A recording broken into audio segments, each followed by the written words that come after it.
Receivable management. अब receivable management होता क्या है उसको समझने से पहले हम एक छोटी सी कहानी सुन लेते हैं।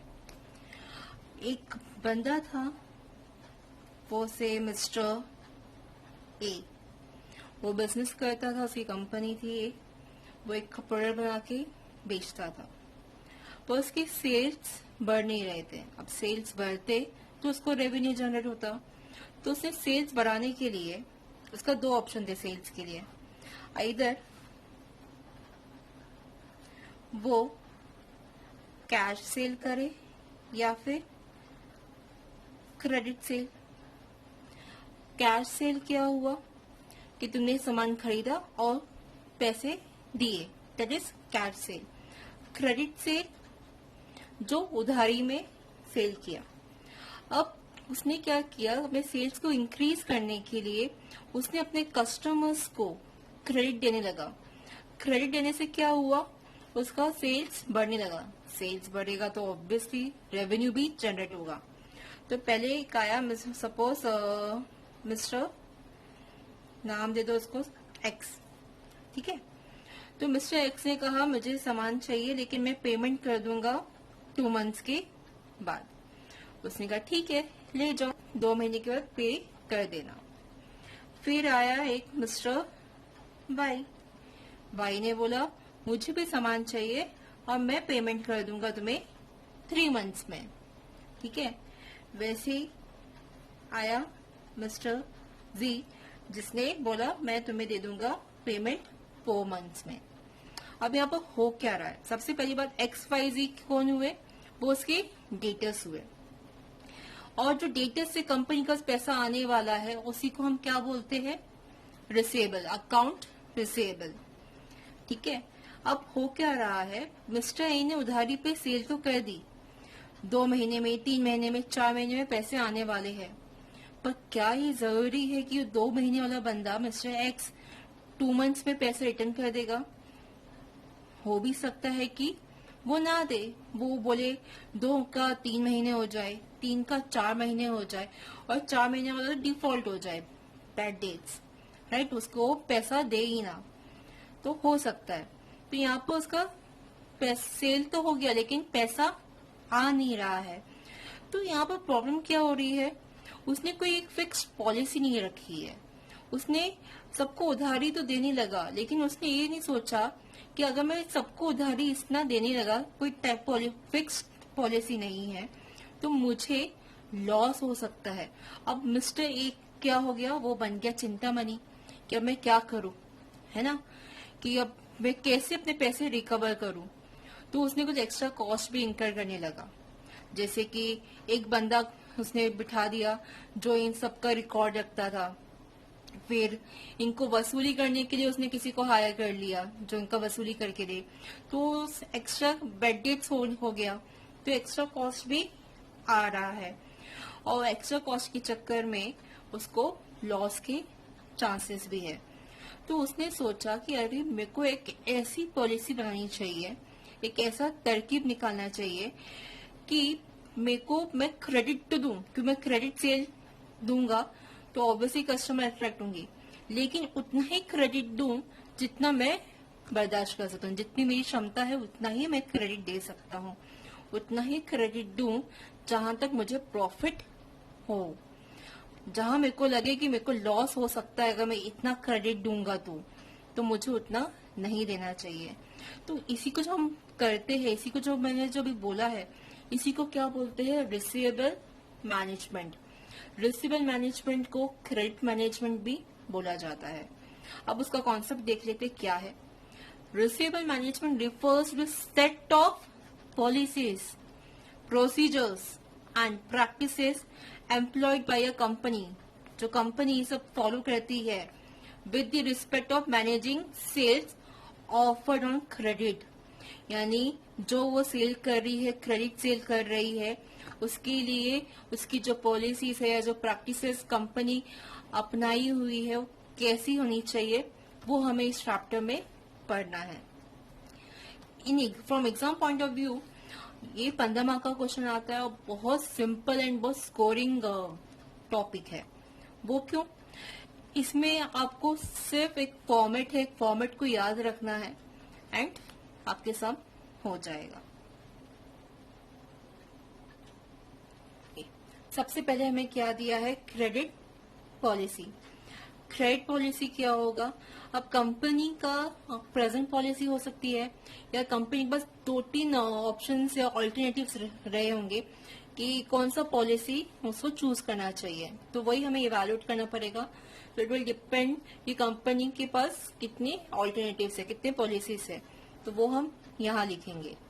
Next is credit period. अब क्रेडिट पीरियड, हर पॉलिसी का क्रेडिट ड्यूरेशन पीरियड अलग रहेगा, तो वो हम यहाँ लिखेंगे। It can be in months, days और वीक, जैसा क्वेश्चन में दिया रहेगा। यूनिट्स, इन केस अगर क्वेश्चन में यूनिट्स है तो वो हम नंबर ऑफ यूनिट्स यहाँ पर लिखेंगे। अब इसको हमने कुछ पार्ट्स में डिवाइड कर दिया है। फर्स्ट पार्ट देख लेते हैं, दैट इज दिस पार्ट। अब यहाँ पर क्या कर रही है कंपनी? कंपनी सबसे पहले जो इसका बेसिक कॉस्ट है, उसका जो प्रॉफिट कब होगा वो निकाल रही है वो। और वो प्रॉफिट कैसे होगा उसका? जब वो अपने सेल्स में से उसकी जो मेजर 2 कॉस्ट है वो निकाल दे। और वो 2 कॉस्ट कौन से है? Variable cost and fix cost, that is total cost.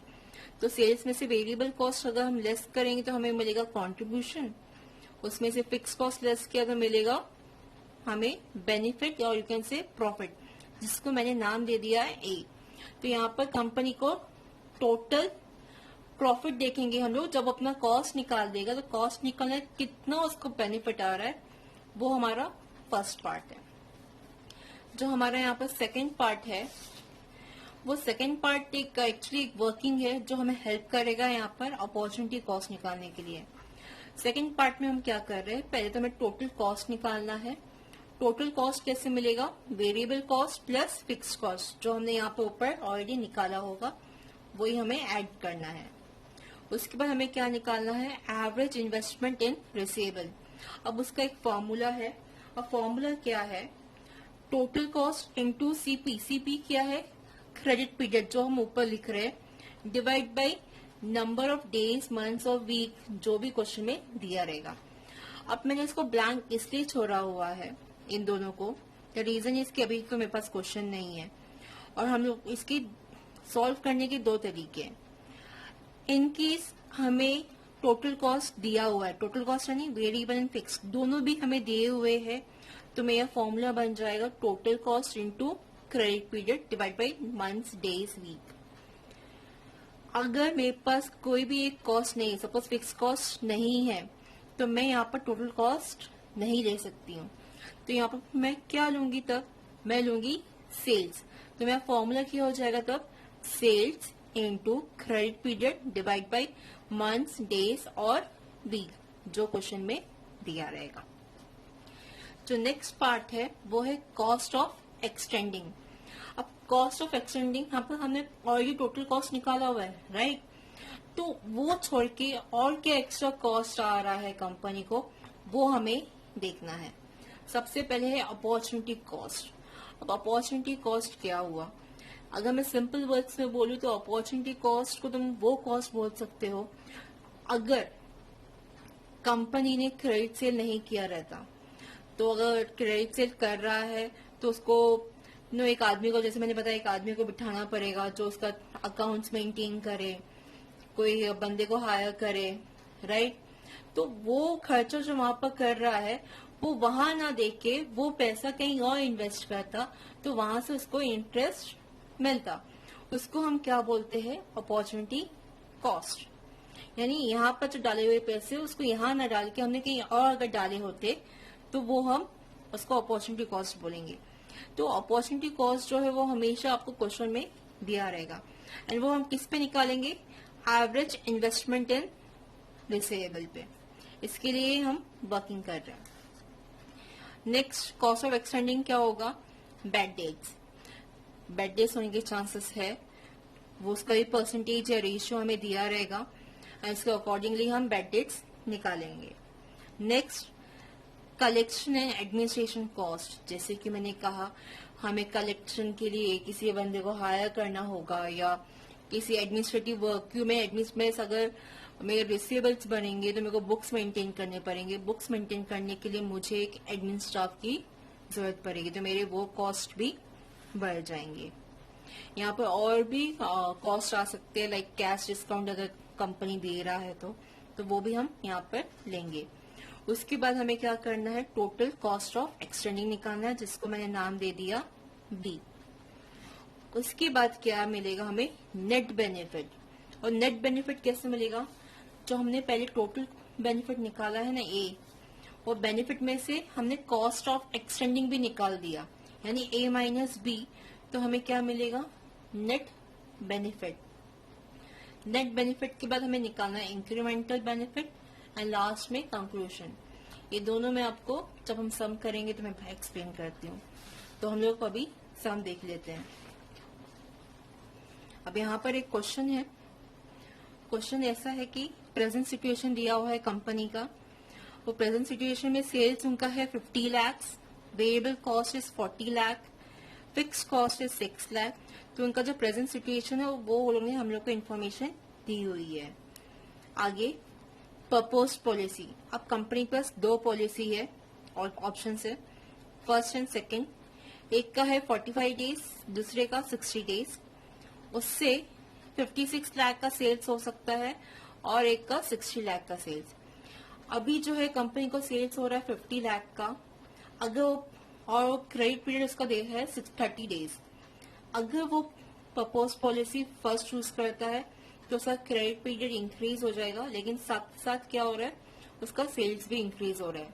वैसे ही सेकंड पॉलिसी में भी हो रहा है, उसकी क्रेडिट पीरियड जैसे इंक्रीज कर रहा है उसका सेल्स भी इंक्रीज हो रहा है।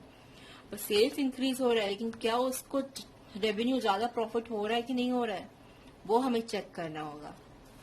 आगे determine the credit period that should be allowed by the company, present your answer in a tableau form. Tableau form यानी दिस फॉर्म। तो अभी क्वेश्चन हमें वही पूछा है कि उसके पास कोई 2 क्रेडिट पॉलिसी है, 2 क्रेडिट पीरियड दिए हुए हैं, एक 45 डेज का, एक 60 डेज का।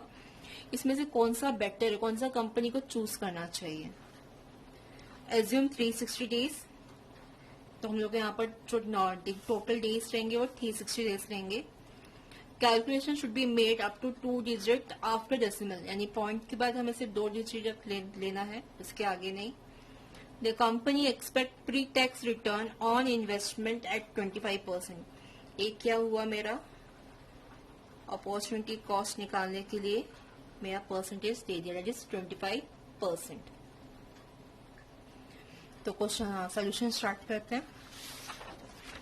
तो यहाँ पे मेरे पास 3 चीजें हैं, present, policy number 1 and policy number 2। अब हमें प्रेजेंट देखो, अगर मुझे इवेल्युएट करना है तो मुझे किसी का कंपैरिजन करना ही होगा। कंपेयर किससे करूंगी, जो उसकी प्रेजेंट पॉलिसी है। तो यहाँ पर क्रेडिट पॉलिसी कितनी है मेरे पास, 3। Present policy, policy number 1 and 2, ठीक है। Next credit period. Credit period मुझे दिया हुआ है उन्होंने डेज में। प्रेजेंट पॉलिसी का कितना है, 30 डेज। पॉलिसी नंबर 1 का 45 एंड 2 का 60। यूनिट्स हमें नहीं दिया है तो हम इसको ब्लैंक छोड़ देंगे। फिर निकालते हैं सेल्स। सबसे पहला सेल्स हम लोग को प्रेजेंट सिचुएशन का दिया हुआ है, that is 50 lakh. Policy number 1 का भी दिया है, दैट इज 56, और इसका दिया है 60। यहाँ पर मैं लिख देती हूँ क्योंकि सब कुछ लैक्स में है, तो रुपीज एंड लैक्स, ठीक है। Next variable cost. Present situation का वेरिएबल कॉस्ट हमें निकाल के दिया हुआ है, दैट इज 40। पर क्या मुझे पॉलिसी 1 और 2 का दिया है, नहीं। तो अब हम वो कैसे निकालेंगे। अब हमेशा याद रखना कि variable cost is always based on sales. तो हम सेल्स से हम वेरिएबल कॉस्ट का प्रपोर्शन निकाल सकते हैं, परसेंटेज निकाल सकते हैं, ठीक है। वो कैसे निकालेंगे, अब देखना। मेरे को प्रेजेंट सिचुएशन का दिया हुआ है। अब मुझे बोला है कि जब सेल्स इसका 50 है ठीक है, पहले वाले का। तो मैं एज्यूम करती हूँ वो कितना है, 100 है, और उसका वेरिएबल कॉस्ट कितना है, 40। तो उसका परसेंटेज प्रपोर्शन कितना हुआ वो हम निकालेंगे by cross multiplying 40 into 100 divide by 50, that is 80%। ठीक है, तो हमेशा हम लोग को रेशियो निकाल सकते हैं। तो मुझे यहाँ मालूम पड़ गया कि मेरा वेरिएबल कॉस्ट कितना है, 80% ऑफ सेल्स। ठीक है, तो 56 का 80%, तो वैसे ही पॉलिसी 1 और 2 का भी निकाल लेते हैं। 56 का 80% दैट इज 44.8, 60 का 80% दैट इज 48। तो मेरा कभी मुझे लेस करना है वेरिएबल कॉस्ट, तो कंट्रीब्यूशन कितना आ जाएगा, ये आ जाएगा 10, ये आ जाएगा 11.2, ये आ जाएगा 12। कंट्रीब्यूशन से क्या लेस करना है मुझे, फिक्स कॉस्ट। फिक्स कॉस्ट कितना दिया है हम लोग को, फिक्स कॉस्ट इज 6 लाख। तो यहाँ पर हमें 6 लाख, और fix cost always remain same रहेगा जब तक वो चेंज नहीं किया है। ऐसा इन्फॉर्मेशन हम लोग को दिया है, तब तक हम उसको सेम ही रखेंगे, यानी मेरा फिक्स कॉस्ट विल बी 6। अब मुझे क्या करना है, कंट्रीब्यूशन माइनस फिक्स कॉस्ट, मुझे मिल जाएगा बेनिफिट। 10 minus 6 4, 5.2 and 6। तो यहाँ पर मुझे मेरा फर्स्ट पार्ट हो गया, मेरे को बेनिफिट मिल चुका है। अब नेक्स्ट क्या करना है मुझे, टोटल कॉस्ट। टोटल कॉस्ट कैसे मिलेगा, fix cost plus variable cost, right, यानी इन दोनों को हमें ऐड करना है।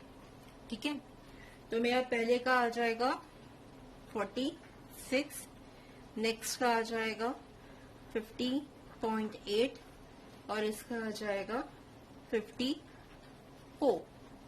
ठीक है, फिर हमें निकालना है एवरेज इन्वेस्टमेंट इन रिसेबल।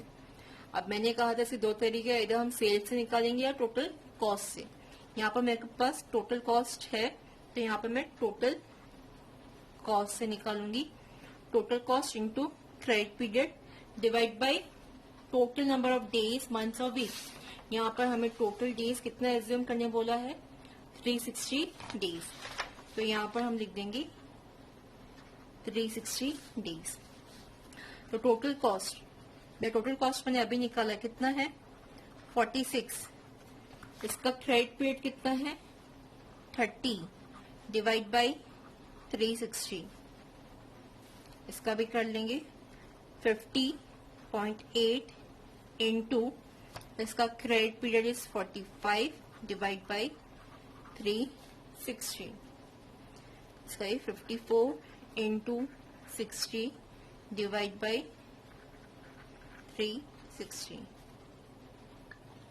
तो अब इसको कैलकुलेट भी कर लेते हैं। बस 46 into 30 divide by 360 that is 3 point. अब हम लोग को 2 डेसिमल के बाद 2 डिजिट तक लेने बोला है, तो हम लेंगे 83। ठीक है, next 50.8 into 45 divide by 360 that is 6.35। Then 54 into 60 divide by 360 that is 9। अब मुझे इन्वेस्टमेंट इन रिसीवेबल मिल गया है। नेक्स्ट पार्ट है मेरा कॉस्ट ऑफ एक्सटेंडिंग। सबसे पहला उस पर अपॉर्चुनिटी कॉस्ट। अपॉर्चुनिटी कॉस्ट हमें कितना बोला है, 25%। किसका 25%, मेरे इन्वेस्टमेंट का। तो इसका हमें 25 जो हमने निकाला है उसे 25% लेना है। तो इसका आ जाएगा 2.25, 3.83 into 25% that is 0.96 round up हो जाएगा, कि यहाँ पर हम लोग को 957 आ रहा है, हमें 2 डिजिट तक ही लेना है। 6.35 into 25% that is 1.59। Next bad debts हम लोगों को नहीं दिया हुआ है, तो इसको हम दिखाएंगे थिंगर यानी डैश। कलेक्शन और एडमिनिस्ट्रेशन कॉस्ट भी हम लोग को नहीं दिया है, तो वो भी डैश। तो उसके हम लोग को टोटल निकालना है, तो टोटल में उतना ही आएगा, दैट इज 0.96, 1.59 एंड 2.25। अब मुझे निकालना है नेट बेनिफिट। वो कैसे मिलेगा?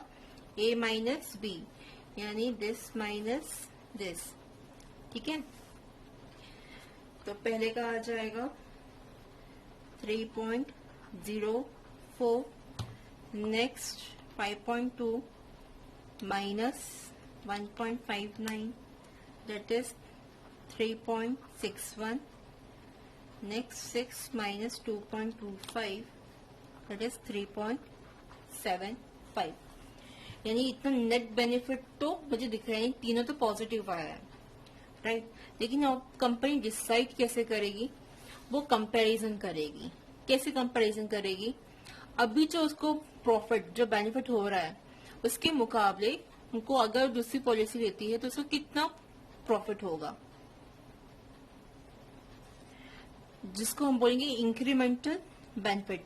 यानी कितने से वो इंक्रीज हो रहा है। अगर वो इंक्रीज अच्छे नंबर से हो रहा है, बड़े नंबर से हो रहा है, तो ऑब्वियसली हम उसको चूज करेंगे। तो उसको कैलकुलेट कैसे करेंगे? सबसे पहले जो प्रेजेंट पॉलिसी है उसको हम लेंगे बेस, क्योंकि अभी हमें इसी से बाकी को कंपेयर करना है। तो इंक्रीमेंट कितने से इंक्रीज हो रहा है वो कैसे निकालेंगे? This minus this, this minus this. ठीक है, that is 3.61 minus 3.04, that is 0.57। यहाँ पर 3.75 माइनस 3.04 यानी 0.71। यानी अगर मैं पॉलिसी 1 चूज करती हूँ तो मेरा बेनिफिट कितने से इंक्रीज हो रहा है? 0.57 लाख से। अगर मैं पॉलिसी 2 सिलेक्ट करती हूँ तो मेरा जो बेनिफिट है वो कितने से इंक्रीज हो रहा है? 0.71 से। यानी किसका ज्यादा है? कौन सा पॉलिसी अगर मैं चूज करूंगी तो मुझे ज्यादा बेनिफिट हो रहा है? वो पॉलिसी 2 है। तो मुझे यानी कंपनी को क्या चूज करना चाहिए? कौन सी पॉलिसी चूज करनी चाहिए? उसको पॉलिसी 2 चूज करनी चाहिए, जिसका क्रेडिट पीरियड इज 60। मेरा सेल्स भी इंक्रीज हो रहा है और मुझे इंक्रीमेंटल बेनिफिट भी हो रहा है। Most important part, last conclusion. बहुत से बच्चे छोड़ देते हैं। इतना याद रखना, हमेशा इसके लिए मार्क्स होता है, लेकिन कंक्लूजन नहीं लिखा है तो मार्क्स कटेगा। तो कंक्लूजन ही बहुत सिंपल है इसका। कंक्लूजन क्या लिखना है? हमें कंपनी ने क्या पूछा है कि आपको कौन सा चूज करना है, तो हम कौन सा चूज कर रहे हैं? पॉलिसी 2 चूज कर रहे हैं। क्यों चूज कर रहे हैं? क्योंकि उसका इंक्रीमेंटल बेनिफिट हाईएस्ट है, तो उसी को हमें लिखना है। That is policy 2 is suggested और रिकमेंडेड, कोई भी वर्ड लिख सकते हो, suggested since the incremental benefit, उसका इंक्रीमेंटल बेनिफिट ज्यादा है तभी चूज कर रहे हैं, राइट। तो since the incremental benefit is the highest, that's it, right. बहुत सिंपल है। जैसा क्वेश्चन पूछा जाएगा, रिकमेंडेशन करने बोला है तो हम रिकमेंड लिख देंगे, सजेस्ट करने बोला है तो सजेस्ट कर देंगे, चूज करने बोला चूज लिख देंगे, ठीक है, या सिलेक्टेड लिख देंगे। तो रीजन वही रहेगा, इंक्रीमेंटल बेनिफिट जिसका हाईएस्ट है वही हमें लेना है, बस ये चेंज होता रहेगा एज पर दी क्वेश्चन।